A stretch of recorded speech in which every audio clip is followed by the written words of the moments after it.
Hello everyone, हम discuss कर रहे हैं आईबीसी 2016। आईबीसी 2016 के अपने ऑब्जेक्टिव की बात कर ली थी, किस पर्पस के लिए आईबीसी को डिज़ाइन किया गया है वो अपने को समझ में आ गया था। Insolvency bankruptcy code 2016। आज हम क्लास के अंदर बात करने वाले हैं, दैट इज द एप्लीकेबिलिटी। एक इंपॉर्टेंट बात जनरली माइंड में सेट है, सेक्शन 2 आर्टिकल 2 या जो भी वर्ड यूज करते हैं अपन, सेक्शन आर्टिकल या रूल्स, जनरली 2 में हमेशा डेफिनेशंस होती है, लेकिन ये कोई रूल नहीं है। मैक्सिमम जगह ऐसा ही होता है, यहाँ पे नहीं है, इसलिए मैंने पहले बताया। क्योंकि जनरली हमारे माइंड में सेट होता है कि जहाँ 2 आएगा वहां पे क्या होगा, डेफिनेशंस होगी। यहाँ पे डेफिनेशंस नहीं है, यहाँ पे जो सेक्शन 2 है आईबीसी 2016 का, उसके अंदर क्या दिया हुआ है, एप्लीकेबिलिटी दी हुई है। मतलब ये कि इंसॉल्वेंसी बैंक्रप्सी कोड 2016 किन किन पर्सन्स के ऊपर अप्लाई होगा। और वैसे तुम लोगों को ऑलरेडी पता है, मैंने पहले क्लियर किया था स्टार्टिंग में, याद है बेटा? IBC 2016 is applicable only on companies. बेटा यही बताया था ना मैंने, प्राइवेट या पब्लिक, सब मतलब ठीक है, हमें ध्यान है, वेरी गुड, बहुत बढ़िया।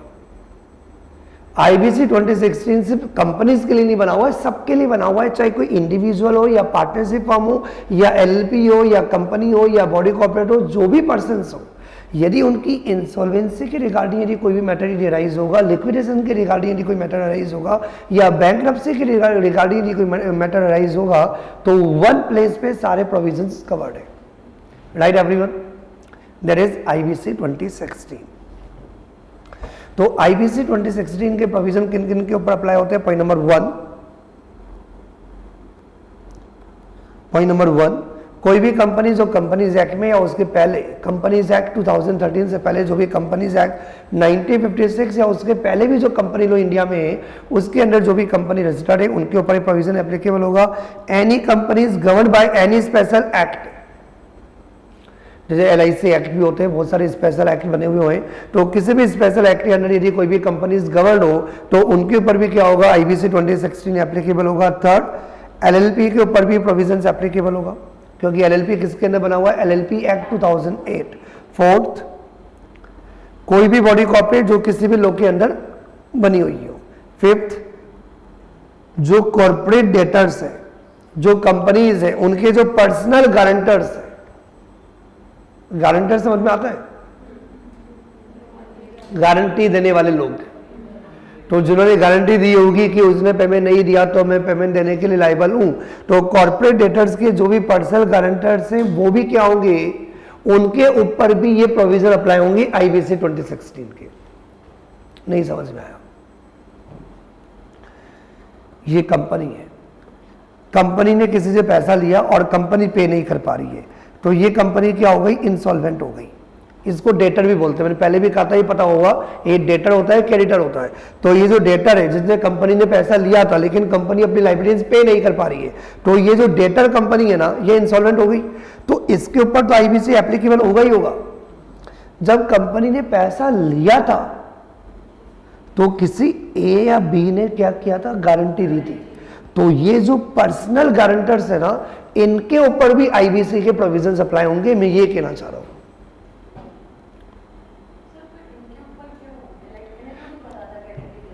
बस समझा देता हूं। यानी कंपनी लायबिलिटीज यदि नहीं पे कर पा रही है तो कंपनी के इंसॉल्वेंसी को तो आप रिजॉल्व करोगे। तो कंपनी यदि पैसा नहीं दे रही है तो लायबल कौन है पेमेंट देने के लिए? और गारंटर इधर ए, किसको बुलाएंगे? तो ए पैसा देगा, ए भी बोलता नहीं दे रहा पैसा, तो फिर ए की भी आईबीसी के प्रोविजंस अप्लाई होंगे, ये कहना चाह रहा हूं। अब आगे बात समझ में, यदि जो कॉर्पोरेट पैसा देना है उनके ऊपर तो आईबीसी एप्लीकेबल होगा ही होगा, तो कॉर्पोरेट के जो पर्सनल गारंटर्स हैं उनके ऊपर भी आईबीसी 2016 के प्रोविजंस अब एप्लीकेबल है।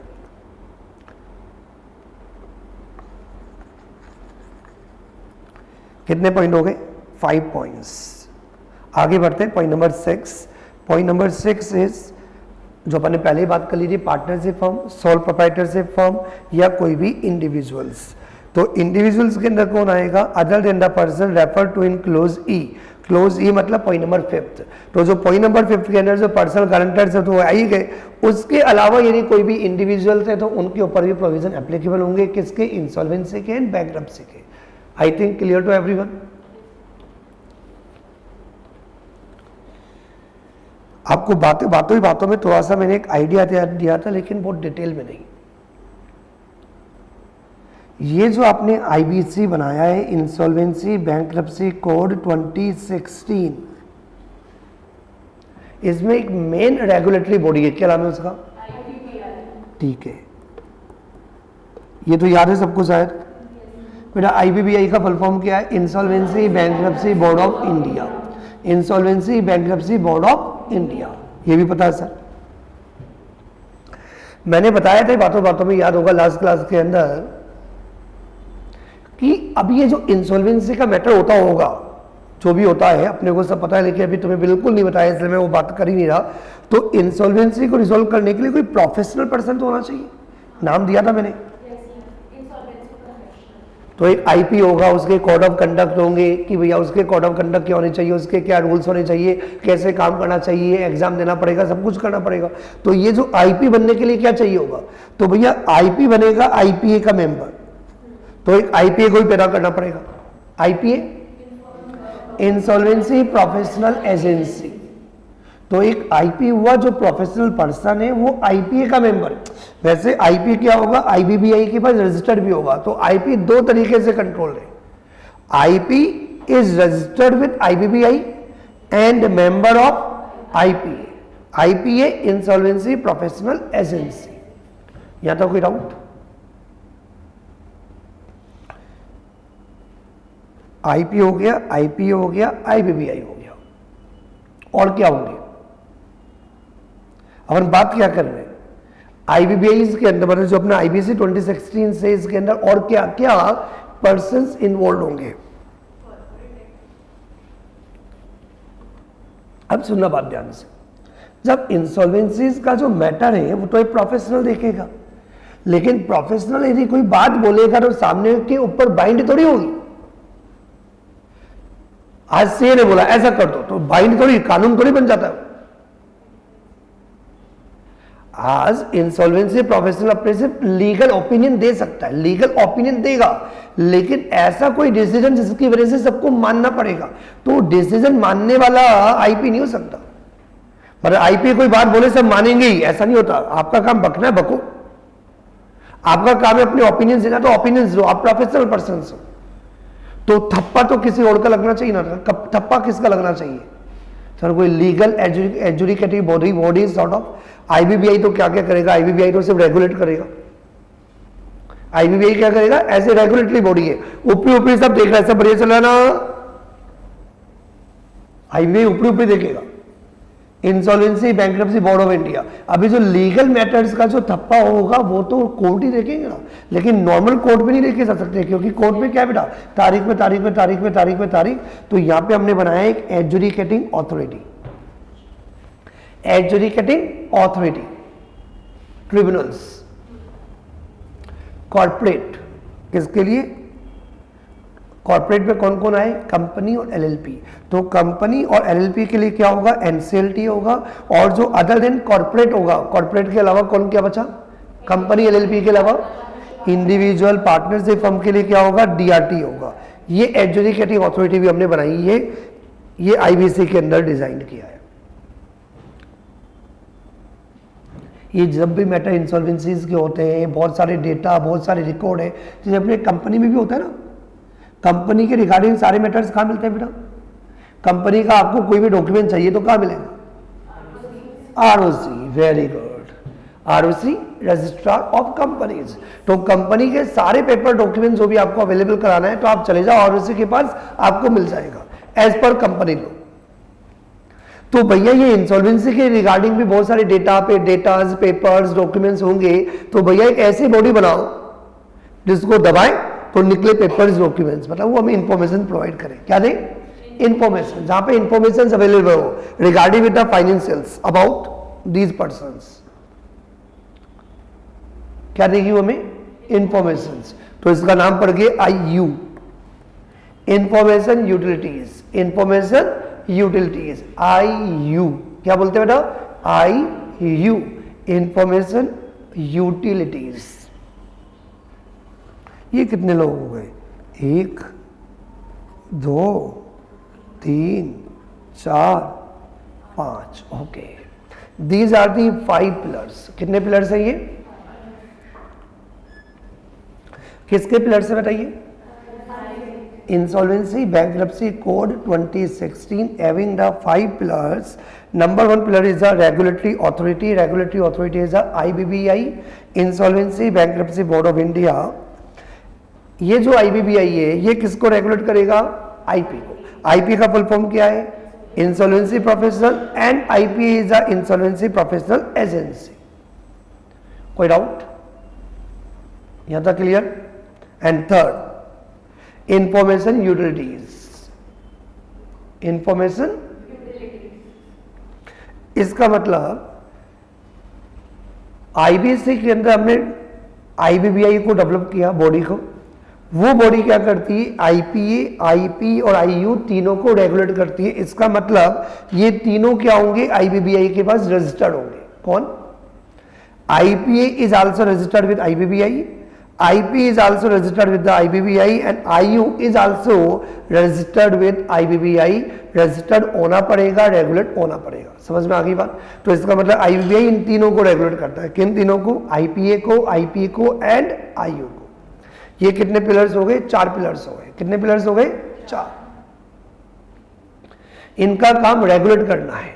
लेकिन जब इंसॉल्वेंसी को रिजॉल्व करने की रिगार्डिंग कोई ऑर्डर पास किया जाएगा तो ये ऑर्डर पास नहीं करेंगे, तो ऑर्डर पास करने के लिए हमने अलग से अथॉरिटी बना दी। इंसॉल्वेंसी के रिगार्डिंग, बैंक्रप्सी के रिगार्डिंग, लिक्विडेशन के रिगार्डिंग। चल उसका नाम क्या है, AA। एप्पल एप्पल मत कर देना, मजाक करता है तो। AA adjudicating authority. क्या नाम है, एडजुडिकेटिंग अथॉरिटी। तो for insolvency and liquidation of corporate persons, NCLT, किसी को याद है, वैसे सबको याद होगा। NCLT के ऑर्डर के अगेंस्ट कहां अपील की जाती है, NCLAT, AT मतलब अपीलेट ट्रिब्यूनल। और NCLAT के ऑर्डर के अगेंस्ट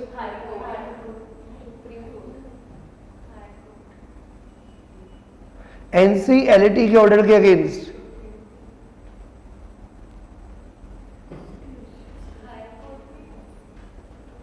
वेट कर रहा हूं सबका,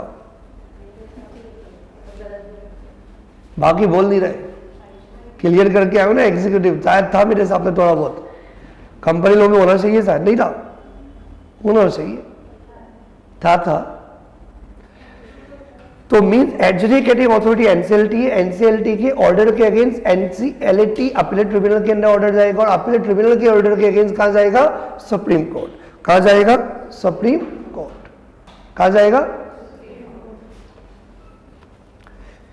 कोई कंफ्यूजन, क्योंकि भैया NCLT और NCLAT दोनों आ गए तो मैटर हाई कोर्ट में थोड़ी जाएगा, तो मैटर कहां जाएगा, सुप्रीम कोर्ट। वैसे ही ये कॉर्पोरेट पर्सन्स में कौन कौन आए, कंपनी एंड LLP जिनकी लाइबिलिटीज लिमिटेड है। तो जिनकी लाइबिलिटीज अनलिमिटेड होती है, इंडिविजुअल पार्टनरशिप फर्म, तो इंडिविजुअल पार्टनरशिप फर्म की इंसॉल्वेंसी एंड बैंक्रप्सी के मैटर के रिगार्डिंग मैटर कहां जाएगा, DRT। और DRT के ऑर्डर के against DRAT, AT appellate tribunal. तो डेप्ट रिकवरी ट्रिब्यूनल में मैटर जाएगा DRT, डेप्ट रिकवरी ट्रिब्यूनल। और डेप्ट रिकवरी ट्रिब्यूनल के ऑर्डर के अगेंस्ट DRAT, और DRAT के ऑर्डर के अगेंस्ट सुप्रीम कोर्ट। कोई confusion sir? Individual in bankruptcy का जो मैटर है, DRT क्यों है, मैंने बताया था स्टार्टिंग में, कहानी सुनाई थी। DRT पहले से बना हुआ था, काम वाम कोई था नहीं, बोर हो रहा था, तो हमने बोला कि भैया इंडिविजुअल पार्टनरशिप फर्म की जो इंसॉल्वेंसीज होगी, बैंक्रप्सी होगी, वो मैटर भी आप ही देख लेना। समझ में आया? रिकवरी ऑफ डेप्ट वाले के अंदर अपन अमेंडमेंट किया था स्टार्टिंग में। कोई कंफ्यूजन? आगे कंटिन्यू करें। यस, अब इंडिविजुअली पढ़ते हैं। अब मैं ये बहुत इंपॉर्टेंट बात बताता हूँ, अभी जो मैं पढ़ाऊंगा ना बहुत ब्रीफ में पढ़ाऊंगा। क्या पढ़ाऊंगा? हाँ, लेकिन अपने कंपाइलर में और मॉड्यूल्स में ICSI मॉड्यूल में बहुत डिटेल्ड में। सर जब वहां पे डिटेल्ड में तो आप बहुत ब्रीफ में क्यों पढ़ाओगे? इसलिए पढ़ाऊंगा कि अभी ब्रीफ में ही पढ़ेंगे अपन, क्योंकि वो समझ में ही नहीं आएगा, और उसको समझाने लगा तो मैं इरिटेट हो जाऊंगा। सर आप क्यों इरिटेट हो जाओगे? क्योंकि मुझे पूरी बुक पढ़ानी पड़ जाएगी। क्योंकि यदि अपन बात करें कि आईपी क्या क्या काम करता है, तो भैया आईपी सारे काम करता है जो इंसॉल्वेंसी, बैंकरप्सी, लिक्विडेशन के टेक्निकल बातें। तो आपको कुछ पता है कि इंसॉल्वेंसी में क्या होता है? पता है? नहीं पता। बैंकरप्सी में नहीं पता, लिक्विडेशन में नहीं पता। तो जो अपन 2 महीने में पढ़ेंगे तो उसको 1 दिन में कैसे समझा दूं? वो समझ में आया? इसका मतलब ये हुआ कि अब ये फॉर्मेलिटी करनी है, क्योंकि चैप्टर स्टार्टिंग था, क्योंकि पूरा तो अपन अवॉइड कर नहीं सकते थे। तो ये पूरा चैप्टर तो आपका स्किप हो ही नहीं सकता, क्योंकि इसके बिना आपको पढ़ने में मजा ही नहीं आता। तो ये पढ़ना तो बहुत जरूरी था। लेकिन अब जो 5 पिलर्स दे रखे हैं वो पूरे डिटेल्ड में दिए हुए हैं, और वो डिटेल्ड में आप बाद में पढ़ोगे। सर का बाद में कब? जब पूरा सब्जेक्ट पार्ट सी आपका कंप्लीट होगा ना, तो जैसे आप ये रीड करोगे आपको अपने आप समझ में आ जाएगा और पढ़ने की जरूरत भी नहीं होगी। लेकिन अभी अपन एक ब्रीफ आइडिया लेंगे, जिससे कि आपको थोड़ा सा पता तो होना चाहिए 5 पिलर्स कौन कौन से हैं। तो यही चीज आपको लगेगा सर आपने पढ़ाया नहीं, छुड़वा दिया, तो नहीं, कुछ भी नहीं छुड़ाया, मुझे पता है। तो ये पॉइंट्स अपन बाद में कंसिडर करेंगे, और कंसिडर करेंगे नहीं, अपने आप कंसिडर हो जाएगा इनडायरेक्टली, क्योंकि वो सारी बातें आपको डिटेल्ड में करनी है। जैसे अभी मैंने ये बात बताई, इंफॉर्मेशन यूटिलिटी डिब्बा है जहां पे इंफॉर्मेशन मिलेगी, तो जगह जगह अपन पढ़ेंगे कि इसको आयु के अंदर भेज दो, आयु के अंदर ये इंफॉर्मेशन अवेलेबल होगी। तो अपने आप आपको समझ में आ जाएगा कि आयु का क्या रोल है, आईपीए का क्या रोल है, आईपी का क्या रोल है, एजुकेटिव अथॉरिटी का क्या रोल है। क्योंकि जब अपन इंडिविजुअली सारे कंसेप्ट को पढ़ेंगे, समझ में आ गई मेरी बात? ठीक है, तो अभी बहुत ब्रीफ में एक इंट्रो दे रहा हूं मैं। IBPI, insolvency and bankruptcy board of India. तो क्या करना है सर, नोट्स बना लो, नोट्स के अंदर अभी ब्रीफ में बनाओ, लेकिन साथ ही साथ इस चैप्टर के बाद 4 to 5 पेज मिनिमम लीव कर दो, क्योंकि यही चैप्टर है जो मेरा थोड़ा सा मतलब पूरा कंप्लीट नहीं होता। इसके बाद सारे चैप्टर्स अपन क्या करेंगे, पूरा कंप्लीट करते जाएंगे। तो नोट्स बनाने के बाद क्या करना है, 4 to 5 पेज लीव करने, जो लीव करेंगे उनको अपन बाद में फिल कर देंगे, राइट? अब आ जाओ, ऑब्वियसली IBC कब आया? 2016 में मई के अंदर प्रेसिडेंट की कंसर्न आ गई थी, याद होगा। स्टार्टिंग मैंने बताया था कैसे इवॉल्व हुआ था IBC। तो जैसे ही IBC आ गया, डन, चलो बोर्ड बनाते। तो बोर्ड पहले तो भी बनाएंगे, अप्रूवल की बारी तो बनाएंगे कि हाँ IBC अब इफेक्टिव हो गया, IBC आ गया, IBC आ गया तो बोर्ड भी बनाओ। तो बोर्ड कब बनाया? Established on 1st October 2016, unique regulator. Unique regulator कैसे हुआ? क्योंकि IBPI क्या करेगा, ये जो IBC ना, IBC आपको तो इतना लो पढ़ ही लिया, तो लो में जो मेन प्रोविजंस होते हैं वो हमेशा एक्ट में होते हैं। और आपको पता होगा जब भी आपने लो पढ़ा होगा तो उसके मेन प्रोविजन उस लो में दिए हुए हैं, लेकिन जगह जगह लिखा होता है in the manner as may be prescribe. तो प्रेस्क्राइब या तो रूल्स में होता है या रेगुलेशंस में होता है। नहीं यही बात समझ में? जैसे सेबी में सेबी रेगुलेशंस होती है, वैसे कंपनी में कंपनी लो रूल्स होते हैं। तो कई जगह रूल्स आते हैं, कई जगह रेगुलेशंस आती है। क्या कह रहा हूं? तो यहां भी ऐसा ही है। जब अपन IBC पढ़ेंगे तो IBC के अंदर बहुत जगह फॉर्म्स होंगे, तो जो फॉर्म्स वाला, टाइम पीरियड वाला, मैनर वाला जो कंसेप्ट है वो कहां मिलेगा? IBPI रेगुलेशंस बनाएगी। कौन बनाएगा? तो IBPI के 2 काम है, IPA, IP और IU को कंट्रोल करता है, उन पे पूरी नजर रखता है, गंदा काम नहीं करूंगा, निकाल दूंगा तुम्हें।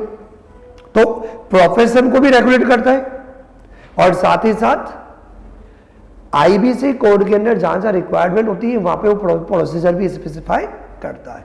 तो ये प्रोसेस भी देखता है और प्रोफेशन भी देखता है, दोनों को क्या करता है?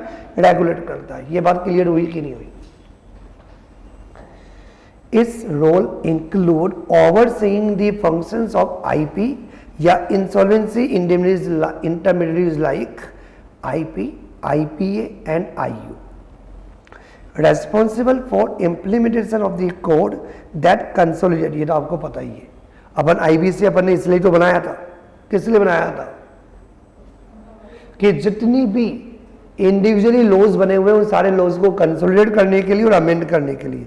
तो यहाँ पे ये responsible for implementation of the code that consolidate and amend the law relating to insolvency resolution of corporate persons, partnership firm and individuals in a time bound manner. कोई डाउट?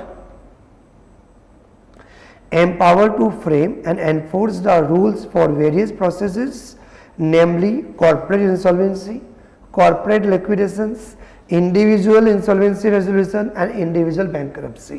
यदि किसी को कोई पॉइंट लग रहा है कि सर नहीं समझ में आ रहा, बहुत अच्छी बात है, कोई टेंशन नहीं है, सब डिटेल में पढ़ना है। यहाँ पे आपने बात की कॉर्पोरेट इंसॉल्वेंसी रेजोल्यूशन, पूरा चैप्टर है, कॉर्पोरेट लिक्विडेशन चैप्टर है, इंडिविजुअल इंसॉल्वेंसी रेजोल्यूशन चैप्टर है, इंडिविजुअल बैंकरप्सी चैप्टर है, वो भी एक एक नहीं, दो दो तीन तीन चार। बट लेकिन एक बात याद रखनी है कि सीआर के अंदर पार्ट सी के अंदर इंडिविजुअल पार्टनरशिप फर्म की इंसॉल्वेंसी बैंकरप्सी के रिगार्डिंग एक भी चैप्टर नहीं है। ये पूरे प्रोविजंस आपको मिलेंगे कहां पे? पेपर नंबर 7 में। कहां मिलेंगे? पेपर नंबर 7 में। यहां नहीं कवर्ड है, यहां पे सिर्फ कॉर्पोरेट पे ज्यादा फोकस है पार्ट सी के अंदर। Clear? IP, IP act as a intermediary in the insolvency resolution process, जो मैं बता रहा हूं, क्योंकि जब इंसॉल्वेंसी को रिजॉल्व करने की जो पूरी प्रोसीजर होगी उसको देखेगा कौन सा प्रोफेशनल, तो जब प्रोफेशनल एक ही बंदा है आईपी, तो आईपी देखेगा। It is a class of regulated but private professional like company secretary. Company secretary are the private professionals but regulated by ICSI, that is a member of ICSI, company secretary, same. So IP is a class of regulated but the private professionals having the minimum standard of professional and ethical conduct। इनके भी code of conduct होते हैं, इनको भी exam देना पड़ता है, पास करना पड़ता है, ट्रेनिंग लेनी पड़ती है, लाइक अस। जैसे कंपनी सेक्रेटरी को एग्जाम भी देना पड़ता है, पढ़ना भी पड़ता है, और साथ में क्या करनी पड़ती है, फ्यूचर में ट्रेनिंग भी करनी पड़ती है। Section 3 clause 19 IP means a person enrolled under section 206 with an IPA as is member. भी मैंने बोला था दो तरीके से कंट्रोल होता है, कौन? IP. IP is a member of IPA and registered with IBBI. It plays a very important role। ये थोड़ा कम समझ में आएगा, नहीं बताऊंगा मैं, क्योंकि मैंने क्या बोला चैप्टर में से फॉर्मेलिटी कर रहा हूं अब, क्योंकि अब हमें डिटेल में आगे बात करनी है। चैप्टर नंबर 15 से अपनी प्रोसीजर स्टार्ट हो जाएगा और तब पढ़ने में ज्यादा मजा आएगा। ये फॉर्मेलिटी करनी पहले क्लियर कर देता हूं। जिनको लग रहा है जैसे मजा नहीं आ रहा, तो मजा आएगा बेटा, बहुत मजा आएगा, बहुत डीपली जाएंगे अपन। कहां से? इसके बाद वाले चैप्टर से। ये चैप्टर कौन सा है? 14 इंट्रो। चैप्टर 15 से मजा स्टार्ट आएगा, तब अपन क्या करेंगे? पोस्टमार्टम, जो अपना पुराना स्टाइल है। तो यहां पे क्या दिया हुआ है कि जो इंसॉल्वेंसी को रिजॉल्व करने के लिए आरपी होता है, क्या होता है? होता आईपी है। जैसे एग्जाम्पल मैंने इसलिए बोला कि मन नहीं कर रहा था बताने का, लेकिन ठीक है थोड़ा सा तो बता दूं। चार्टर्ड अकाउंटेंट कंपनी की ऑडिट होती है ना, कंपनी की ऑडिट, कंपनी लोग पढ़ के आया। ओके, तो मेरी बात का आंसर दे दो, मजा आ जाएगा। कंपनी की ऑडिट चार्टर्ड अकाउंटेंट करता है या ऑडिटर करता है? चार्टर्ड अकाउंटेंट नहीं करता। वापस से रिपीट करता हूं मेरा क्वेश्चन, शायद मेरी बात का मतलब समझ में आ जाएगा। कंपनी की ऑडिट कौन करेगा, चार्टर्ड अकाउंटेंट या ऑडिटर? ऑडिटर कौन है? चार्टर्ड अकाउंटेंट ही तो है।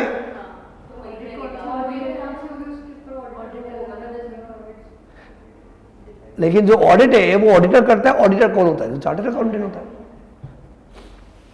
इंसॉल्वेंसी रेजोल्यूशन प्रोसेस है, तो मैं बार बार आईपी नहीं बोलूंगा, मैं बोलूंगा आरपी, क्योंकि क्या रिजोल्व करने के लिए आयो?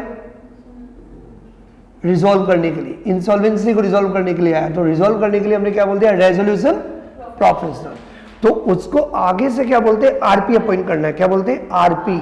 लेकिन आरपी कोई नया बंदा नहीं है, आईपी होता है। जैसे कि ऑडिटर कौन होता है, चार्टर अकाउंट। जैसे कंपनी में ऑडिट कौन करता है, ऑडिटर। बोलते ऑडिटर है, चार्टर अकाउंटेंट नहीं बोलते, लेकिन हमें पता है ये ऑडिटर कौन है, सीए। वैसे ही जब कंपनी का लिक्विडेशन आएगा तो कौन अपॉइंट किया जाएगा, लिक्विडेटर। लेकिन ये लिक्विडेटर कौन होगा, आईपी। इंसॉल्वेंसी को रिजॉल्व करने के लिए किसको अपॉइंट करेंगे, आरपी। लेकिन आरपी कौन होगा, आईपी। इंडिविजुअल की बैंकरप्सी की बात आएगी तो किसको अपॉइंट करेंगे, बीटी, बैंकरप्सी ट्रस्टी।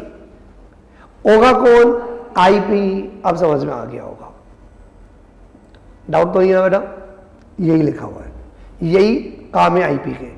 तो आईपी क्या करता है, आरपी के रूप में काम करता है। आरपी मतलब रेजोल्यूशन प्रोफेशनल के रूप में काम करता है, वो लिक्विडेटर के रूप में काम करता है। और इंडिविजुअल की बैंकरप्सी के केस में वो क्या करता है, बीटी। बीटी मतलब बैंकरप्सी ट्रस्टी के रूप में भी काम करता है।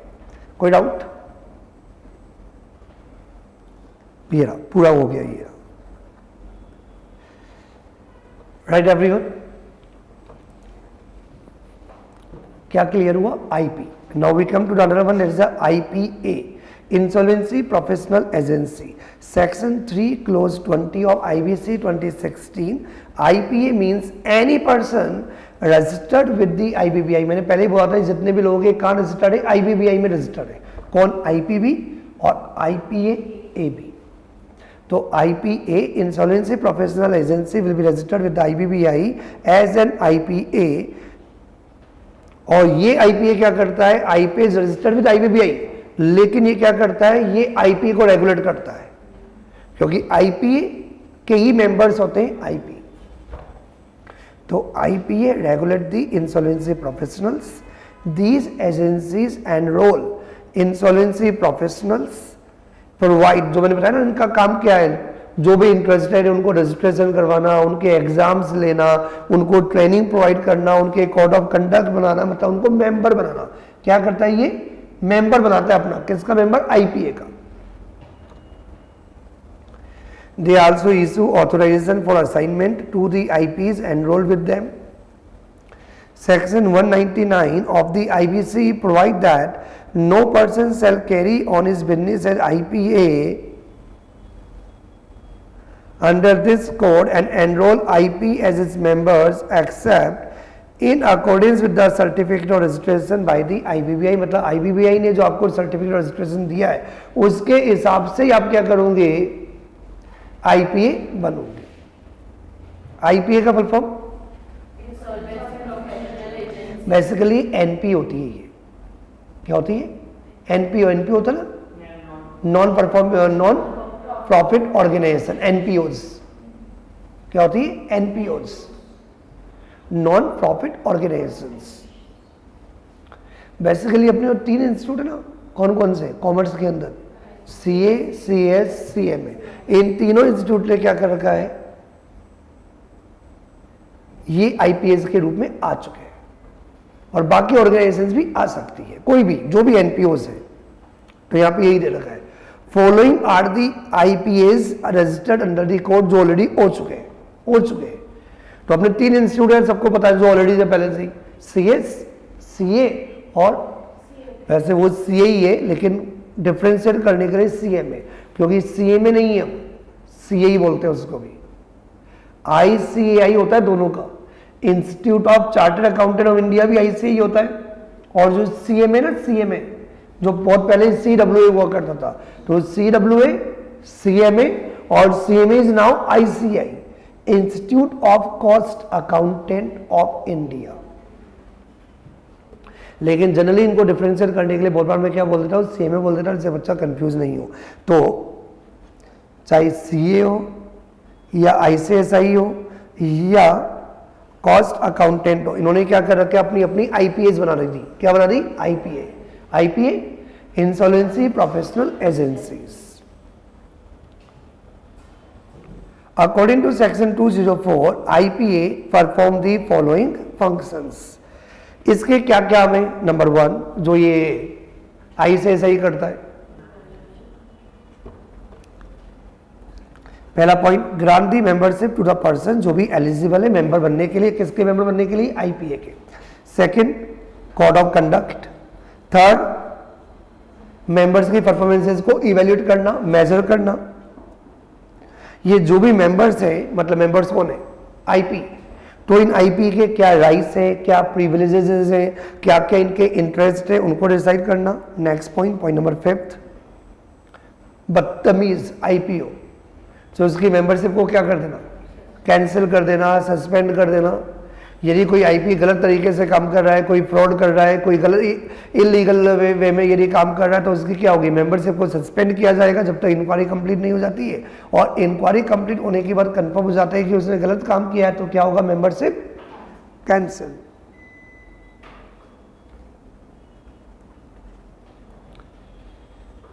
redress the grievances of consumers against the IP, and last one is publish the information about the functions, list of members, performances of members, ... अपन किसके बात कर रहे हैं, आईपीए की। मैंने पहले ही बोला हमें थोड़ी सी फॉर्मेलिटी करनी है, डिटेल में आगे बात कर लेंगे। यहां तक कोई डाउट? चलो बाकी अपन कल कंटिन्यू करेंगे। By two all of you, have a good day.